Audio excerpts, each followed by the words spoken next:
Okay, this is lesson plan writing part 2. We're going to try to keep it so it doesn't cut me off. All right, so the second part of your lesson plans is the meat of your lesson plan. So that's part 3, the teaching and learning. So within that, you have 3 sections. You have A, the introduction, B, the teaching, and C, the closure. The introduction is where you introduce the lesson. This is your pre-assessment. You can do KWL charts, you can do question and answering, you can do group discussions, you can do tell me what you know, drawings, whatever it is, storytelling, that kind of stuff. So introducing that lesson, what can you do to introduce them to the topic? You want to engage them, you want to get them excited about learning, what can you do? Okay, so that would be on the first day. The second day for the introduction, if it's say Tuesday, you always, the first thing you want to do is review from the previous day and then introduce that lesson. Okay, so always reviewing. All right, so introduction. Say for instance, I have a 40-minute block of time that I'm going to spend on math. So 30 minutes is going to be my teaching, the B part. 7 minutes is going to be my introduction, and then 3 minutes is going to be my closure. So that might be how you break down your lesson. Okay? The teaching and learning, that is the meat of your lesson plan. How are you going to teach those kids to read? How are you going to teach them to add? How are you going to teach them the days of the week? How are you going to teach them the months of the year? What are you going to do? I need enough information that if I were going to teach this unit, that I could come in and teach the lessons. Okay? I don't need verbatim word, but I need enough information that I would know what I would need to be doing, writing on the board, putting them in groups. What are the students supposed to be doing? Are they going to complete this? Are they going to take turns doing this? What is it they're going to be doing? How are you going to teach them?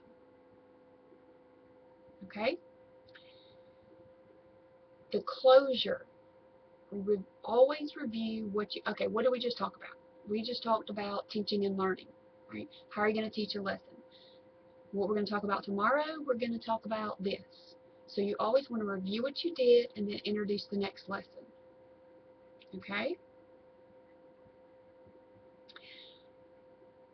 I'm not going to grade you, I will grade you, but I'm going to offer more suggestions on this ABC part because this is not a lesson plan writing class, but you need to know whatever you're teaching, the activities you're doing, must be able to allow the students to master those objectives and hence meet that standard.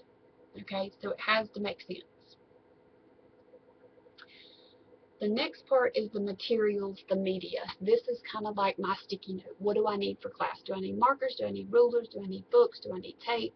Do I need TV, VCR, PowerPoint, handouts, whatever it is, web pages, anything like that. This is where you want to put all of that information. Your links to your web pages, reference your books, reference your videos, whatever it is you're using, that's what you want to put here. Okay? The next part is accommodations. I'm going to come back to that. The next part is assignments.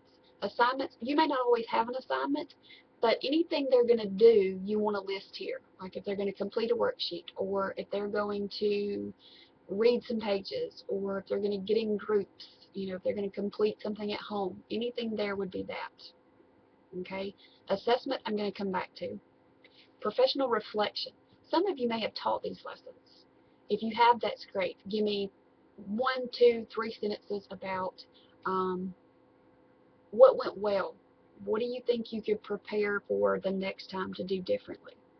Okay? Think about the lesson. If you haven't taught it, still anticipate. Anticipate how the lesson could go. Write a note to reflect on what you would do differently, any other supplies you might have needed, things like that.